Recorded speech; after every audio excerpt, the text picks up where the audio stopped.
अरे करे जा कहली कि राजा तू हमके दिल्ली बम्बई ना बनारस घुमैया और सब खाए में मगन है पिज्जा बर्गर, तू हमके 80 घाट का चाय पियैया। ए राजा हमके बनारस घुमा दा, ए राजा हमके बनारस घुमा दो, ए राजा हमके बनारस घुमा दो। चल के चौकावा पे चमचम चिखा दा, चल के चौकावा पे चमचम चिखा दा। ए राजा हमके बनारस घुमा दा, ए राजा हमके बनारस घुमा दो, ए राजा हमके बनारस घुमा दो।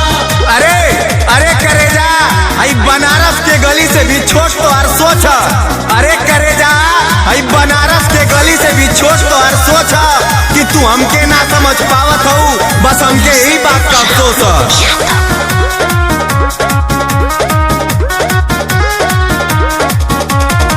रिंग रोड पे चलो राजा सेल्फी खिंचाइब, सेल्फी खिंचाई हो सेल्फी खिंचाई, सेल्फी खिंचाई हो सेल्फी खिंचाई। अंडरपुर के फेमस पानी पूरी खियाई, पूरी खियाई पानी पूरी खियाई, पूरी खियाई पानी पूरी खियाई। अरे अरे करे जा तू कहलू कि तोरे सहरिया का मिठैया बहुत मीठ, अरे करे जा तू कहलू कि तोरे सहरिया का मिठैया बहुत मीठा, लेकिन हम कहिला आवा हमरे बनारस का पान खा के देखा कबू तोरे सहरिया का मिठाइयों से मीठा। 80 घाट के असली नजारा देखा दा, 80 घाट के असली नजारा देखा दा।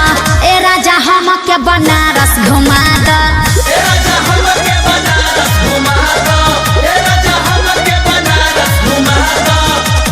अरे अरे ना हम बम्बैया हम तब बनारस के ही भैया, अरे ना हम बम्बैया हम तब बनारस के ही भैया।